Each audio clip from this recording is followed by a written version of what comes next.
नमस्कार व्यूअर्स, मैं हूं अमीश देवगन और आप देख रहे हैं प्राइम टाइम का सबसे ज्यादा देखे जाने वाला कार्यक्रम। और इस समय हमारे साथ बेहद खास बातचीत करने के लिए मौजूद हैं मेंबर ऑफ पार्लियामेंट, जाने माने अभिनेता सुपरस्टार शत्रुघ्न सिन्हा साहब। सिन्हा साहब, आपका अभिनंदन है। Thank you. न्यूज 18 पर बॉलीवुड में एक काफी चर्चित फिल्म रही है भागम भाग। बहुत बड़ी चर्चित फिल्म रही है, लेकिन ऐसा लग रहा है मौजूदा वक्त में ये ऑपोजिशन पर बन रही है, यानी देश के विपक्ष में एक भागम भाग मची है। क्या कहना चाहते हैं आप? अब भागम भाग मची है, किसी भी निवारण से पहले आपको कारण पर जाना बहुत ज़रूरी है जी। ये कारण क्या है, क्यों भागम भाग मची है, ये मचाया गया है, ये सीन क्रिएट किया गया है, इसके पीछे कहीं बहुत ज़्यादा लालच, प्रलोभन या भय, या फिर कई बार ऐसा होता है डूबते हुए जहाज़ को जब लगता है कि जहाज़ डूब रहा है, कई लोग भागने की दिशा में आ जाते हैं, भागने की कोशिश करते हैं, शायद उसकी वजह से भागम भाग हो, या फिर इसके पीछे जो बहुत सारे कारण हुए हैं, जो SIR का हुआ है, जो पूरे देश में तमाम इलेक्शंस मिला के 3.5 लाख सेंट्रल एजेंसी जाती हैं। बंगाल में इस चुनाव में सिर्फ 2.5 लाख, करीब 2.5 लाख एजेंसीज को डाला गया, सेंट्रल फोर्सेस को। और तो और ये पूरे देश में जहाँ जहाँ चुनाव हो रहा था 5 जगह, कुल 13-23 अफसरों का तबादला हुआ था, लेकिन बंगाल में इस बार 500 से ज़्यादा अफसर्स का तबादला हुआ है, 500 सवा 500 लोगों का। तो बहुत सारे कारण हो सकते हैं, ये क्योटिक सिचुएशन पैदा करना, ये हंगामा, ये जहाज़ को डुबाने की कोशिश, उसमें कई लोगों का घबरा जाना, कई लोगों को वो पुराने केस थे, आज भी केस हैं, उनके केस को हरा भरा करना, हरा भरा करके उनके केस के ऊपर वो डर और भय पैदा करने की कोशिश करना कि अगर आपने कंटिन्यू के इधर नहीं आया तो ये हो जाएगा, वो हो जाएगा। मैं डिटेल में नहीं जानना चाहता हूँ। देखिए, टीएमसी के बागी गुट ने ममता बनर्जी को चेयरमैन पद से भी हटा दिया है, अभिषेक बनर्जी को भी सस्पेंड कर दिया है। इस पूरी घटना पर आप क्या कहते हैं? अब ममता बनर्जी अपनी पार्टी से बाहर हो गई हैं। मैं अभिषेक बनर्जी पे बाद में आऊंगा, लेकिन ममता बनर्जी अपनी पार्टी से बाहर हो गई हैं। क्या भतीजे मोह ने मार दिया पॉलिटिकली? अभी इसका फैसला नहीं हुआ है। पहली बात तो भतीजे मोह पे बाद में आऊंगा, अभी फैसला नहीं हुआ है। अभी जिन लोगों को, जो लोग कोर्ट के हिसाब से भी, दूसरे हिसाब से भी, कोर्ट में केस है इसलिए कह रहा हूँ कोर्ट के हिसाब से, वो लोग जो वहाँ गए हैं, अपना फॉर्म किया, ग्रुप फॉर्म किया है, लीडर द ऑपोजिशन कैसे बने, हमारे दोस्त ऋतव्रत बनर्जी फ्रेंड है हमारे, कैसे बने वो, उसको चैलेंज किया गया है। तो अभी कोर्ट में मामला है, उस पर अभी ज़्यादा नहीं बोलूँगा, बोलना है। पर कलकत्ता हाई कोर्ट ने ऋतव्रत बनर्जी को नेता विपक्ष मान लिया है। अब वो गुट ने फैसला करा है कि अब ममता जी और अभिषेक बनर्जी को सस्पेंड कर दिया है। क्या आपको लगता है ये इतनी बड़ी बात है कि ममता बनर्जी, जिसने खुद की अपनी पार्टी बनाई, आज वो अपनी पार्टी से बाहर हो गई हैं? उन्होंने कर दिया है। यस जी जी। जिन पे तकिया था वही पत्ते हवा देने लगे जी। जिन पे तकिया था वही पत्ते हवा देने लगे, यानी जिनको हमने पाला पोसा, जिनको अपने पास हमने जोड़ा फूल दिया, जिनको हमने आगे बढ़ाया, जिताया, आज जीतने के बाद वही आंखें तड़े रहे हैं और वही लोग कह रहे हैं कि आप नहीं रहेंगी। पहले तो कह रहे थे कि एडवाइजर, आप चीफ एडवाइजर रहेंगी जी, आप चेयरपर्सन रहेंगी। वो कह रहे हैं कि ममता जी अभिषेक बनर्जी का मोह ही नहीं छोड़ पा रही, इसलिए हमें बाहर करना पड़ा। ये तो जाना था मुझसे दूर, बहाने बना लिए। अभी अच्छा, आपको आपने कोई बहाना नहीं बनाया, आपने कोई बहाना नहीं बनाया। इस मुश्किल घड़ी में 2 बिहारी सब पर भारी पड़ गए। देखो, हमारा खास कर अगर मेरा आप जानना चाहोगे फिर से, तो अमीश मैं आपसे कह सकता हूं कि मेरा तो मामला इमोशनल ज़्यादा है। पॉलिटिकली मैं से कोई बात नहीं की, मैंने कहा इमोशनल रीज़न है। जिन्होंने सुख दुख में, या दुख की घड़ी में, मुसीबत की घड़ी में मेरा साथ दिया ममता जी ने, तो आज मेरा फ़र्ज़ और कर्तव्य बनता है कि मैं ममता जी का साथ दूं उनकी इस मुसीबत की घड़ी में। सुख दुख के साथी हैं हम लोग, तो मैं सुख में तो साथी रहा और दुख में हट जाऊं, ये कैसे हो सकता है? इसलिए मैं, वो भी तो पुरानी पार्टी है, वो उस पे तो आप 30 साल रहे, बीजेपी में 30 साल रहे, सुख दुख की तो वो भी आपकी साथी रही है। बिल्कुल साथ दिया। 30 साल आपने खुद ही कह के सवाल में जवाब जोड़ दिया जी। कितना बढ़िया रहा, 30 साल रहा, अच्छा रहा। मैं तो हमेशा कहता हूँ मेरा लालन पालन तो भारतीय जनता पार्टी में ही हुआ। मेरा तो आज भी जो रिगार्ड्स है अटल जी के बारे में लिए, अडवाणी जी के लिए, नानाजी देशमुख के लिए, तमाम नेताओं के लिए। मैंने पिछली बार आपके यहाँ हमारे टाइगर ऑफ दिल्ली मदन लाल खुराना का भी जिक्र किया था, बिहार के जो हमारे मार्गदर्शक रहे, हमारे बीजेपी के बहुत बड़े नेता कैलाशपति मिश्रा जी का भी जिक्र किया था हमने। तो ये लोग तो बहुत अच्छे हैं, उनकी याद जाएगी नहीं, उनका रिगार्ड जाएगा नहीं। ये जो आदित्य ठाकरे और अभिषेक बनर्जी पर आरोप लगाए जा रहे हैं कि वो कॉम्पिटेंट नहीं है लेकिन फिर भी उनको जिम्मेदारियां दी गई, इस पर आप क्या कहना चाहते हैं? क्या आपको लगता है कहीं तो चूक हुई है? ऐसा तो नहीं है कि चूक नहीं हुई है। देखिए, अभी थोड़ी देर पहले मैंने कहा था ना कि जाना था मुझसे दूर, बहाने बना लिए। अब जब निकलने की घड़ी आई तो और कुछ नहीं मिला तो अभिषेक बनर्जी पे चले गए आप, आदित्य ठाकरे के बेटे पे, आदित्य ठाकरे पे चले गए आप जी, उद्धव जी के बेटे। हाँ, उद्धव जी के बेटे हैं। हमें तो उद्धव परिवार, आदित्य परिवार और ख़ासकर बाला साहब ठाकरे मुझे बहुत पसंद है, क्योंकि उन्होंने मुझे बहुत प्यार दिया, बड़ी हौसला अफजाई की, बहुत मानते थे। अब कहते हैं कि संजय दत्त को छुड़वाने में आपकी बहुत बड़ी भूमिका थी। बहुत प्यार, बहुत उन्होंने। सुनील दत्त को आप ही मिलवाने लेके गए थे। मिलवाने ले गए थे हम तो। रजनीकांत को भी मैं ही लेके गया था उनके पास। मैं उस किस्से पे आऊंगा, लेकिन कह दूं, मैं उनके दो एक्टर बहुत मनपसंद थे जी, अमिताभ बच्चन और शत्रुघ्न सिन्हा जी। ये मुझे जानकारी है, लेकिन मैं बाला साहब वाली उस घटना पे आऊंगा। लेकिन मैं एक सवाल पूछ रहा हूँ, क्या आपको लगता है कि खाली बहाना नहीं हो सकता? अभिषेक बनर्जी पर सिलसिलेवार तरीके से आरोप लगे हैं, क्या आपको लगता है कि कहीं ना कहीं तो कोई चूक हुई होगी? पहले ये देखिए कि ऐसे ही तो कोई बेवफा नहीं होता। हाँ, ठीक कहा, कुछ तो मजबूरियां नहीं होंगी, यूं ही कोई बेवफा नहीं होता, ये ठीक है। लेकिन किस समय, टाइमिंग देखिए आप। जब उनकी नज़रों में जहाज डूब रहा था तब छोड़ने की घड़ी में जंप करने की, जंपिंग द शिप कर रहे हैं, और उसके बाद जंपिंग जैक बन के बहाना नहीं मिल रहा। ममता जी के बारे में कह नहीं सकते, ममता जी का सबको पता है। तो एक वहाँ डैशिंग डायनेमिक छोरा है वहाँ पे जो बढ़िया कर रहा है, और वो है अभिषेक बनर्जी। तो उसी पे लगा, बिकॉज सेक्रेटरी जनरल है वो। सब जो बातें आ रही, इसकी टाइमिंग देखिए। आज अभिषेक पे आ रहा, टाइमिंग देखिए। अचानक रातों रात आपके चुनाव के 1 महीने के अंदर में सारी खराबियां आ गई, सारे माइनस पॉइंट्स आ गए, सारी चीजें अभिषेक और ममता जी के खिलाफ आ गई। कहाँ से भाई? अभिषेक जो करते होंगे, देखिए हमने देखा है, मेरा तो नेता नहीं है अभिषेक, ना मैं उनको जानता हूं उतनी अच्छी तरह से, ना ही मैं उनको अपना नेता मानता हूं। मेरे नेता सिर्फ और सिर्फ आपकी नेता ममता बनर्जी। ममता बनर्जी। अभिषेक बनर्जी को आप नेता नहीं मानते? बिल्कुल सवाल। अभिषेक बनर्जी से क्योंकि मैं ममता जी के आग्रह पे गया था। ममता जी, अभिषेक बनर्जी की रेपुटेशन कैसी है? अभिषेक बनर्जी के बारे में बहुत सारे आरोप लगते हैं, बहुत सारी बातें कही जा रही हैं और कुछ तथ्य भी सामने आ रहे हैं। क्या आपकी कभी, आपके साथ उनकी इक्वेशन कैसी थी? आपसे बात क्योंकि मैं जानता था वो, पर आप अपना नेता नहीं मानते उन्हें? नहीं, क्योंकि वो जो कहते थे मुझको, मैं जानता था कि ममता जी के आदेश पे या ममता जी के आग्रह पे वो हमें कह रहे हैं। तो हम जब बैठते थे वो अच्छे से बैठते थे, बातचीत होती थी, रेस्पेक्टफुल्ली बात करते थे, और शायद मुझसे कोई बगैर रेस्पेक्ट के बात ना ही करे आज के दिन, तो वो रेस्पेक्टफुल्ली बात करते थे, अच्छे है। लेकिन आप उनको अपना नेता नहीं मानते? सवाल नहीं पैदा होता, क्योंकि मेरी नेता ममता जी थी। अभी भी आपके नेता ममता जी हैं? अभी भी नेता ममता जी है। तो ममता जी ने हमारा साथ दिया उस घड़ी में जब मेरे पास कोई नहीं था, और मुझे लगा कि पटना से मुझे चुनाव हराया गया है बहुत कारणों से, उस पर डिटेल में नहीं जाऊंगा। तो उसमें खाली हो गया, कोई साथ देने वाला नहीं। अचानक ममता जी का फोन आया, मुझे अभिषेक का फोन नहीं आया था, ममता जी का फोन आया, और ममता जी ने वो सीट डिक्लेयर कर, पूरे देश में एक ही बाई इलेक्शन हो रहा था जी, और बाई इलेक्शन था आसनसोल का। उन्हें लगा कि मैं बहुत अच्छा करूं, मैं तो आसनसोल कभी गया ही नहीं था। मैं अब बाला साहब ठाकरे की बात पर आता हूँ। बाला साहब ठाकरे आपको बहुत मानते थे, कहते हैं संजय दत्त को छुड़वाने में आपका बड़ा हाथ था, आप ही सुनील दत्त साहब को तब मिलवाने के लिए लेके गए थे, और उसकी तस्वीरें भी हैं। ऐसा नहीं है कि मैं उसकी उस वक्त की तस्वीरें भी बहुत सारी है। आप बगल में बैठे हुए हैं और सुनील दत्त साहब बैठे हुए हैं, आप और बाला साहब बैठे हुए, फिर सुनील दत्त भी वहाँ पे बैठे हुए हैं, और संजय दत्त वहाँ आते हैं। क्या था, कैसे हुआ था वो संजय दत्त को?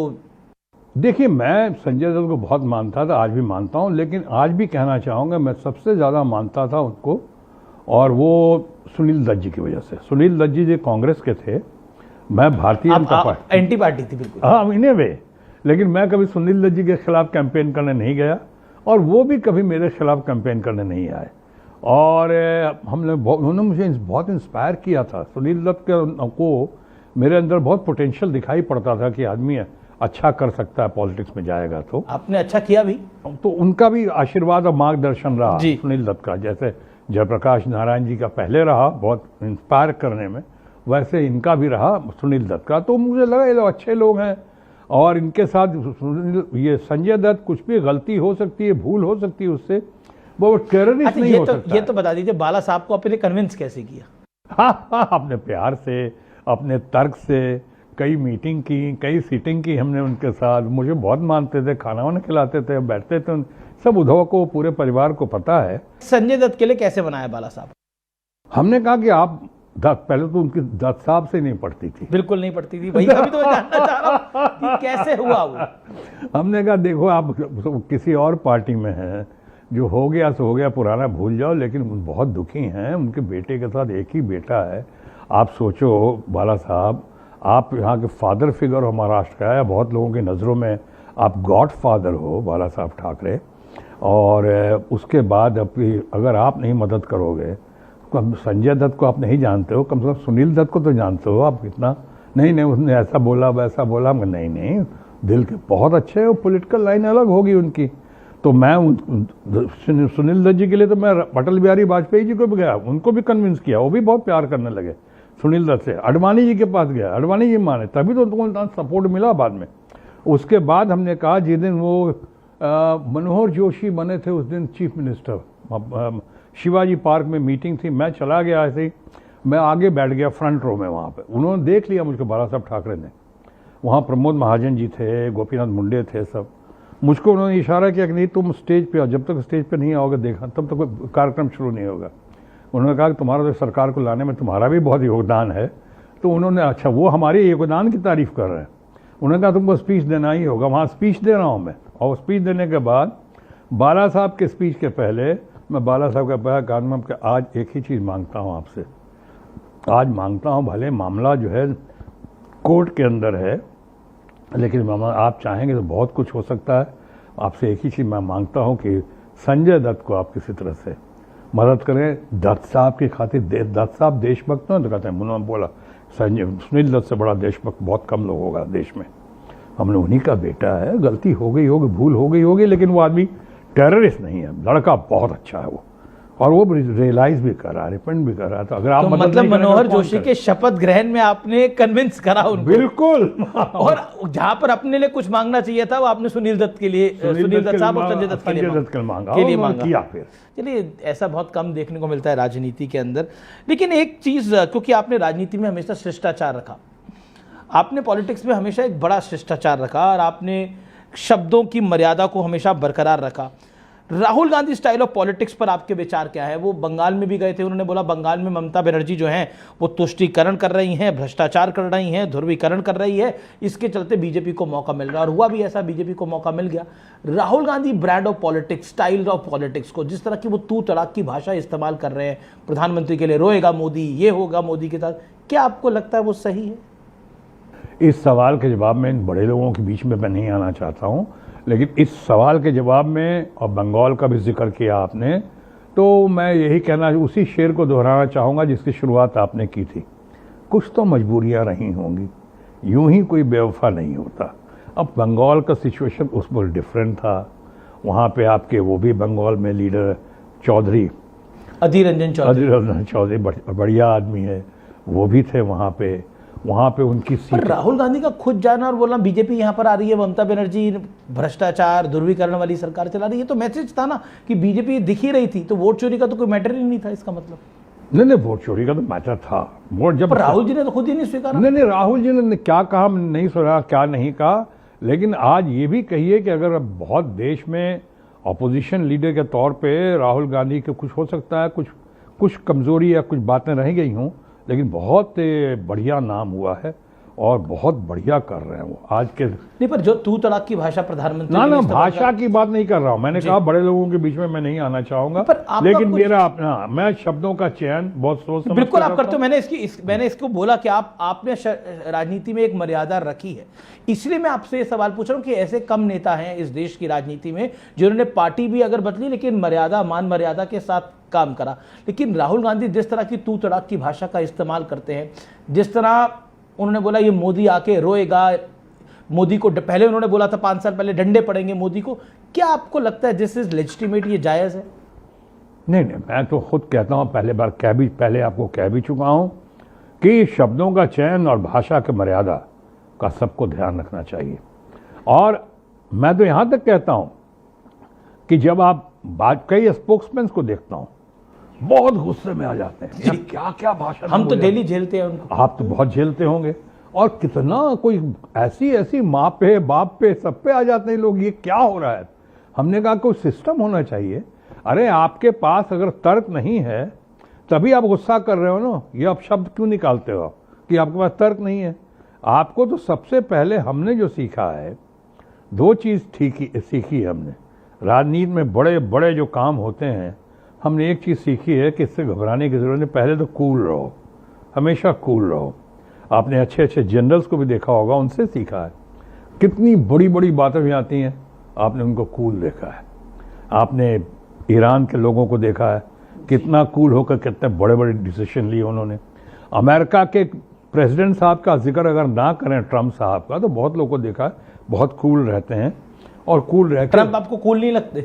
उनका अंदर बड़ी उनके जोश भी है ना उनके अंदर, तो अच्छे हैं, लेकिन जोश है उनका, कई बार इरिटेट हो जाते हैं, चिढ़ जाते हैं, जोर से बोल देते हैं। How do you read how you read Donald Trump? Oh, he's a very lovable man, though he's a very lovable man, लेकिन वो दिमाग से कम मुझे लगता है दिल से ज़्यादा काम लेते हैं वो। तो सही करते हैं गलत करते हैं? नहीं, कई बार गलत हो जाता है, मैं नहीं कहूँगा, आदमी तो अच्छे हैं वो जी। हो जाता है गलत कई बार। और देखो ना, आज इतनी उसी से सारी बातों की वजह से ही ईरान और अमेरिका का अभी तक जो है, इस क्षण तक डील नहीं हो पाया है, और हमेशा एक खतरे की घंटी या एकदम शक की सुई। एक सवाल मेरा ये कि बंगाल में कांग्रेस और टीएमसी का गठबंधन होता तो अच्छा होता, नहीं हो पाया, गलती हुई। अब तो पुरानी बातों को दोहराने से क्या फायदा। स्पष्टवादी आदमी है तो कुछ तो बोलिए। मैं कह रहा हूँ ना, मैं कह रहा हूँ अब अगर मिल जाए लोग, अपोजिशन मिल जाए, जैसे मिलने की संभावना दिख रही है, तो ये लोकतंत्र के लिए भी, अपोजिशन के लिए भी, और अगली चुनाव के लिए भी बहुत अच्छा रहेगा। जी, एक सवाल है मेरा, अचानक अगर देश के गृह मंत्री अमित शाह का फोन आए या देश के प्रधानमंत्री का फोन आए और बोले कि भाई 30 साल पुराना हमारा रिश्ता है, आ जाओ, तो क्या करेंगे फिर आप? हम उनका फोन तो आए पहले, अभी तो कैसे बता सकता हूँ, लेकिन अच्छे, मैं उनको लाइक अगर फोन आया तो हाँ में जवाब देंगे? नहीं, ये अभी कैसे कहा सकता है, क्या बातें होंगी, किस बात के लिए कहेंगे, कुछ बातें। ये तो अभी मेरा ख्याल है, अभी तो मैं विचारधारा, फिलहाल मेरा कोई इरादा नहीं है ममता बनर्जी को छोड़ने का या किसी और दिशा में। मैंने तो सवाल पूछा कि अगर फोन आएगा, पहले फोन आए, लेकिन फिर भी हाइपोथेटिकल सवाल है ना, ऑब्वियसली फिर भी तो 30 साल पुरानी पार्टी पहले मैं उनकी बातों, उनका फोन आएगा, भले मैं एक्सेप्ट करूं या ना करूं, उनकी बात को, उनके कॉल को रेस्पेक्ट जरूर दूंगा।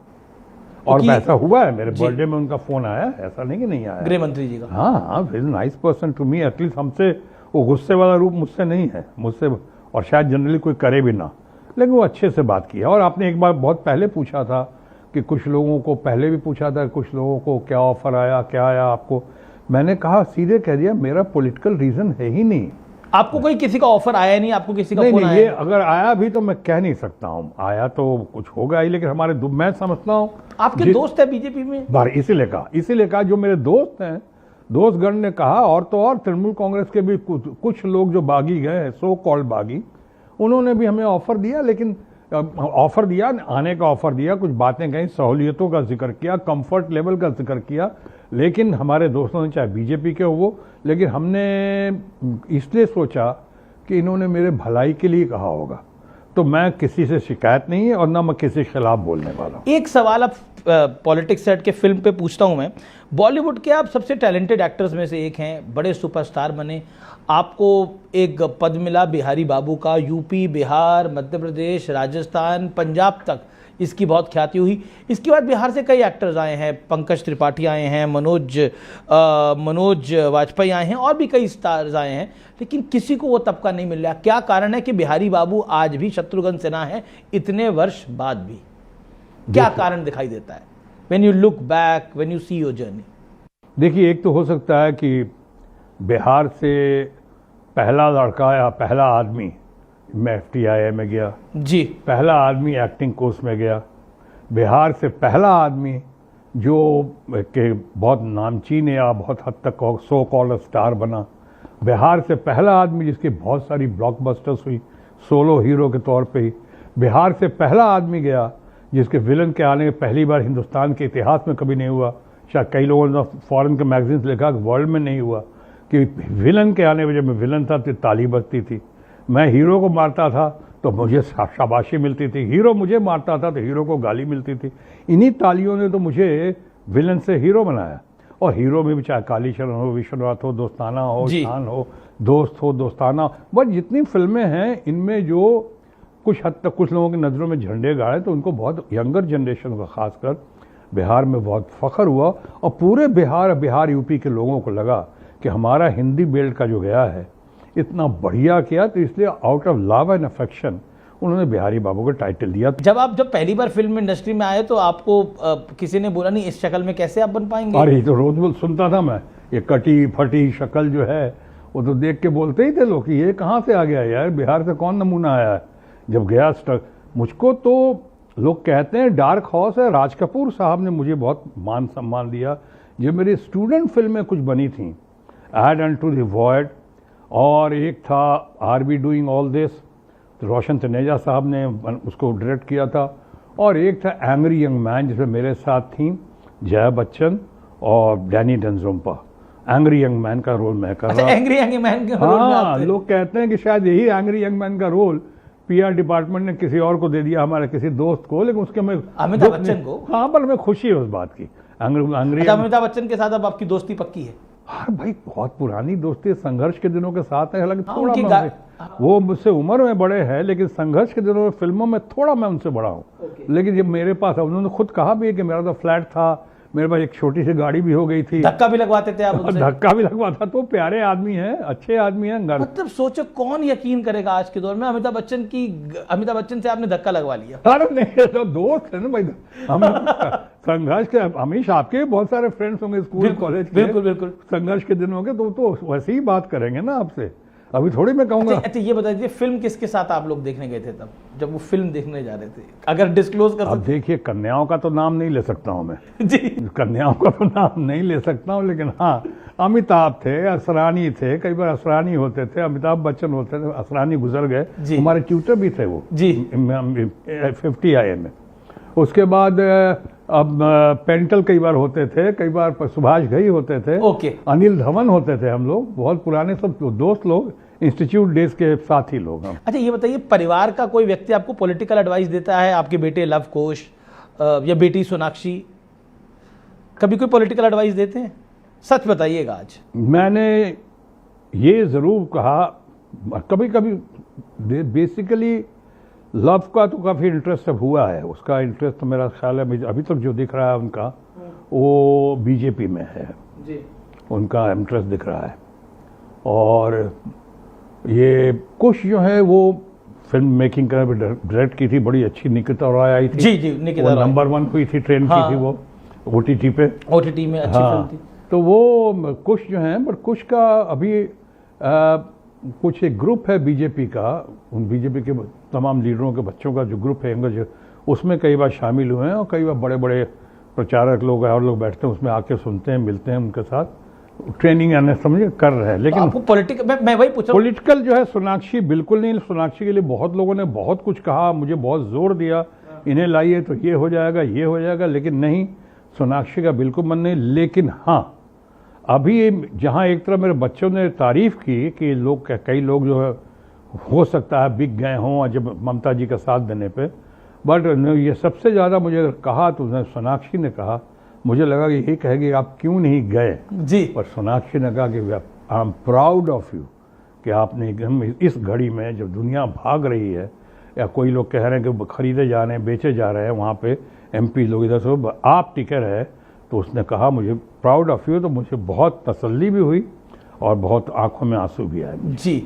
और दामाद जाहिर, वो भी कभी पॉलिटिकल एडवाइस नहीं देते आप? ना, ज़हीर बहुत अच्छा लड़का है, बहुत प्यारा लड़का है। हमें तो दोनों को देख के, सोनाक्षी और ज़हीर को देख के लगता है अब तो उनकी सेकंड एनिवर्सरी अभी सेकंड एनिवर्सरी भी गई है उनकी, अभी वो विदेश में थे जी अभी आए हैं, अभी हमारी एनिवर्सरी आ रही तो उसमें मिलेंगे वो। राजनीति में हम परिवारवाद की बात करते हैं, बॉलीवुड में एक नेपोटिज्म को लेकर डिबेट है, लेकिन एक प्रश्न मेरा थोड़ा डिफरेंट है। जरूरी नहीं है कि आप स्टार के बच्चे हो तो आपको सफलता एकदम मिल जाएगी। हमने कई स्टार्स के बच्चों को स्ट्रगल भी इस इंडस्ट्री में करते हुए देखा है, और बड़े बड़े स्टार्स के बच्चों को स्ट्रगल करते हुए देखा है। संजय दत्त को एक टाइम पर स्ट्रगल करते हुए देखा है। क्या कहना चाहते हैं इस नेपोटिज्म की आप डिबेट पर? नेपोटिज्म के डिबेट में फिल्म इंडस्ट्री को डालना ही गलत है। अगर इसमें डालोगे आप, जिनका करोड़ों रुपया लग रहा स्टेक हो सब कुछ, तो पहले अगर टैलेंट पे चुनना है तो राज कपूर ऋषि कपूर को नहीं चुन के, और उस पर बॉबी हो चाहे जो फिल्म हो उसको नहीं चुन के आपको और हमको थोड़ी चुनेंगे। वो उनको जो चुनने का मौका मिले कोशिश करेंगे जो ट्राइड टेस्टेड हो, जो घर का हो, जिसको देखा हो उन्होंने बहुत करीब से, वो कंसेप्ट में ज़्यादा बैठे। एक मिनट कंप्लीट कर लूँ। अगर मान लो यश जौहर, हाँ, हमारे अच्छे दोस्त थे, अब नहीं है दुनिया में, उनका बेटा करण जौहर, एक ही बेटा है उनका, तो अगर उनका कंपनी जो है कौन संभालेगा? करण जौहर ही संभालेगा ना। ऐसा नहीं कि बाहर के किसी आदमी को कहेंगे तुम आकर संभालो, और करके उसने दिखा दिया, बहुत अच्छा काम भी किया उसने। उसी तरह से फिल्म इंडस्ट्री में ये कहना, आपके जो एक बात कही अमीश देवगन की बात सरासर 100% सही है, और वो ये है कि उनको स्ट्रगल करना पड़ता है। अल्टीमेटली ये ऑडियंस है, पब्लिक उसका फैसला करती है। हमारे पास लाइव नाम है राज कपूर साहब के 3 बेटे थे, रणधीर कपूर, ऋषि कपूर और राजीव कपूर। राजीव कपूर को बड़ा स्ट्रगल करना पड़ा लाइव के अंदर। अरे एक समय तक सुपर हिट फिल्म दी उसने, उसका हुआ राम तेरी गंगा मैली, उसके बाद भी कितना स्ट्रगल करना पड़ा, एक्सेप्टेंस नहीं हुआ। उसी तरह से हमारा बहुत अच्छा लड़का है, प्यारा लड़का है, हमारे ग्रेट एक्टर थे स्टार राजेंद्र कुमार। हाँ, कुमार बेटा कौन सी लव स्टोरी ना जी, super hit picture, super duper hit. उसका म्यूजिक तो आज भी इमॉर्टल है, लेकिन उसके बाद भी उसको कितनी तकलीफ झेलनी पड़ी। आज की जनरेशन में यश चोपड़ा का बेटा उदय चोपड़ा नहीं, उसकी फिल्म तो ये लोग को समझना चाहिए जो आप कह रहे हो ना। आप बना तो दोगे एक बार, चाहे आपके घर का हो चाहे बाहर का हो, अल्टीमेटली फैसला तो पब्लिक को करना, नहीं किसी को एक्सेप्ट करता। जी बिल्कुल, आखिरी दौर में है हम। एक सवाल है मेरा आपसे, पुराने दौर के कलाकारों में, मतलब आपने अमिताभ बच्चन, मनोज कुमार, धर्मेंद्र, तीनों में से बेहतर कौन आपकी राय के अंदर? देखिए, मेरा इमोशनल अटैचमेंट बहुत ज़्यादा, दोस्ती का संबंध रहा अमिताभ बच्चन से बहुत, लेकिन मेरा इमोशनल अटैचमेंट जो है, अफेक्शनल रिश्ता जो है, एक को चूज करना पड़े तो धर्म जी जो स्वर्गीय हैं। धर्म जी के बारे में इसलिए भी मुझे लगता है, उनको मैंने एनवी भी किया है। मुझे कभी यकीन नहीं आता, कई बार उनको बोलता था शूट पे, पहली बार उनको फिल्म इंस्टीट्यूट में देखा था मैंने जी। और मैं कई बार उनसे पूछता हूँ, जब बगल में बैठता था पूछता था कि सर मैं बोल सकता हूँ, मुझे तो यकीन ही नहीं आ रहा कि मैं धर्मेंद्र के साथ बैठा हूँ, जिसको इतना एडमायर करता, तो वो एडमिरेशन रह गया ओके थ्रू आउट। तो इसलिए धर्मेंद्र मेरे बहुत फेवरेट रहे, उनके साथ बहुत सारी फिल्में की और कामयाब फिल्में करी। हीरोइंस की मैं बात कर लेता हूँ, जयप्रदा, जीनत अमान, रेखा, रीना रॉय। सारी लड़कियां अच्छी हैं, सारी। अगर चूज करना पड़े, मैं हेमा मालिनी को चूज करूँ जी। रेखा को नहीं रेखा, रीना रॉय को भी नहीं। इन लोगों से तो रीना रॉय के साथ आपकी बड़ी हिट फिल्में रही। बड़ी हिट फिल्म रही, बहुत अच्छी दोस्ती रही, मैं बहुत रिगार्ड करता हूँ। इन लोगों से बहुत कुछ सीखने को मिला, बहुत खासकर रीना रॉय के साथ बहुत फिल्में की हैं। She is a wonderful human being, बहुत अच्छी दोस्त भी रही हमारी, और मैं उनकी आज भी बहुत कदर करता हूँ, हमेशा रिगार्ड्स करता रहूँगा इन लोगों का। लेकिन हेमा मालिनी के साथ मेरा कंफर्ट लेवल जो है वो गजब का रहा। हेमा मालिनी को तो हम लोग फैमिली फ्रेंड ही कहते हैं, बहुत अच्छा, आज भी दोस्त हैं हमारी। जी मेरा अगला सवाल आपसे ये कि 2026 में हम बैठे हैं, 2029 का लोकसभा चुनाव आएगा, क्या आपको लगता है विपक्ष को अपने आप को बहुत मजबूत करना पड़ेगा? आज कमजोर दिशा में है। किसी भी चुनाव को चुनौती समझना हमारा कर्तव्य है, इसलिए किसी भी चुनाव में किसी को हो, चाहे सत्ताधारी हो चाहे विपक्ष हो, उनको मजबूत होना ही पड़ेगा। वो कहते हैं ना, यूनिटी, आपकी एकता बहुत ज़रूरी है, मजबूती बहुत ज़रूरी है। जी आखिरी सवाल मेरा आपसे रहेगा, एक फिल्म आप पर बने या आपके ऊपर एक वेब सीरीज बने, तो आज के दौर में किस एक्टर को चाहेंगे कि आपकी बायोपिक करे? वो मुझे लगता है कि मैं लव कर सकते थे, मेरे बेटे वो एक्टर भी हैं, तो लव कर सकते थे, कुछ भी कर सकते थे, कुछ दोनों ने ट्रेनिंग भी हासिल की है, लेकिन दोनों गोरे बहुत ज़्यादा हैं दोनों गोरे बहुत ज़्यादा हैं, और शायद मेरा वो कॉम्प्लेक्शन, और ख़ासकर जब मैं आया था जी, तो मार के मुझे तथाकथित गोरा बना दिया गया, उससे पहले से बेहतर हो गया। रैपिड फायर राउंड में शुरुआत कर रहा हूं, उससे पहले प्रधानमंत्री नरेंद्र मोदी ने longest serving continuously prime minister का एक नया रिकॉर्ड बनाया है। 12 साल उनकी सरकार को हो गए हैं, क्या कहना चाहेंगे आप? नहीं, बहुत बहुत आपने नमो भी नाम दिया था उनको।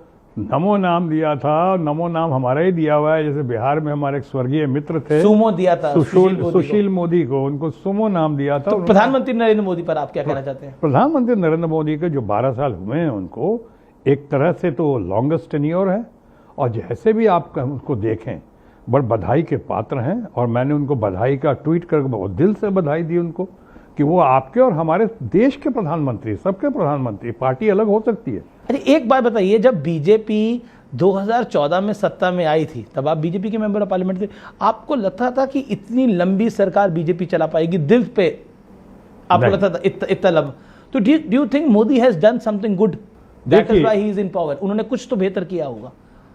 अच्छी बात मोदी में क्या लगती है आप? एक तो उनका एनर्जी लेवल जबरदस्त लगता है, मुझको जबरदस्त लगता है एनर्जी लेवल, और वो बहुत सराहनीय और प्रशंसनीय है। और मैं कहूँगा बहुत सारे, और उनका और इसके अलावा, एनर्जी के अलावा बहुत सारे उनका अनुकरण। एक वो 24 घंटे 24/7 पॉलिटिकल हैं। उनको चाहे पार्षद का चुनाव हो, चाहे नगर निगम का हो, कि आपका एमएलए का हो, एमपी का हो, किसी टिम्बकटू में हो कि यहाँ हो, सबके लिए सिर्फ चिंतित ही नहीं रहते, बहुत व्यस्त भी रहते हैं उसमें।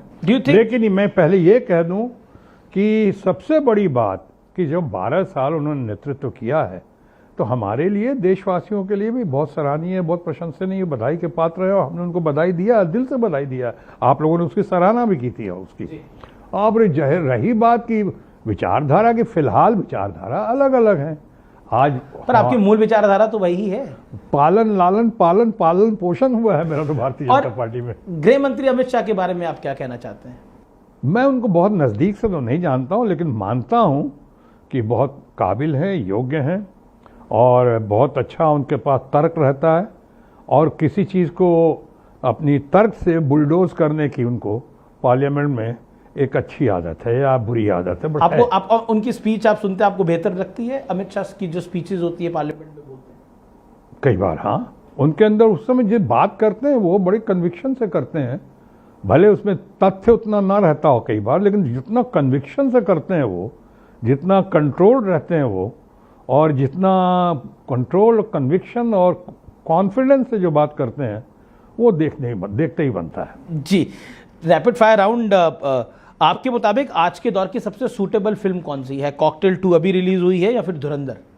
दोनों फिल्में मैंने देखी नहीं है, लेकिन धुरंधर आधी देखी है, और आधी देखने का, धुरंधर 1 देखी है, लेकिन धुरंधर 2 की भी बहुत तारीफ सुनी है। मैं समझता हूँ कि धुरंधर 1 और धुरंधर 2, और इसके आदित्य जो है हमारे मेकर, हाँ, आदित्य धर, बहुत ही प्रशंसा के पात्र हैं, और इसको अपने इंटरनेशनल स्टैंडर्ड देकर खड़ा कर दिया, इंटरनेशनल फिल्म बना दिया। अगला सवाल एक लाइन में, बंगाल में हार के बाद नेशनल लेवल पर ममता बनर्जी यानी दीदी का दावा कमजोर हुआ है, हाँ या नहीं? नहीं। नरेंद्र मोदी के सामने विपक्ष का मजबूत नेता कौन है? राहुल गांधी, अखिलेश यादव या ममता बनर्जी? देखिए, जहाँ विपक्ष की बात है, विपक्ष के नेता होने के नाते, पूरे विपक्ष के ग्रुप का नेता होने के नाते हम समझते हैं राहुल गांधी। और राहुल गांधी जो है हमारे इस वक्त, we are proud to have him as the leader of the opposition. जी, और मेरा आखिरी सवाल आपसे यही रहेगा, आपकी जो वेब सीरीज आ रही है वो हम कब तक देख पाएंगे? देखिए, उसके करीब करीब आधी हो चुकी है। मुझे लगता है कि इस साल के अंत तक इस साल के अंत तक आएगी। हाँ, उसका अभी तो टाइटल भी नहीं रखा गया है, लेकिन वो भरने बहुत जोर से शशि रंजन बना रहे हैं, जो इंडियन टेलीविजन एकेडमी के चीफ हैं, और जिन्होंने रोशन बनाई थी। सुना है बहुत अच्छी बन रही है, बहुत लोग उसमें शामिल। नहीं, इंतजार रहेगा, पूरे देश को इसका इंतजार रहेगा। Thank you so much Shatrughan Sinha ji, आपने अपने बेबाक अंदाज के अंदर हमें ही खामोश कर दिया है। बस हमारे पास अब और सवाल नहीं है। बहुत बहुत धन्यवाद। Thank you Amish, thank you. तो ये थे शत्रुघ्न सिन्हा साहब, जिन्होंने हर प्रश्न का बेबाकी के साथ जवाब दिया, और शायद अपने क्रिटिक्स को भी आज खामोश किया होगा, क्योंकि हर वो सवाल जो जनता के मन में था वो शत्रुघ्न सिन्हा ने दिया है। बहुत बहुत धन्यवाद।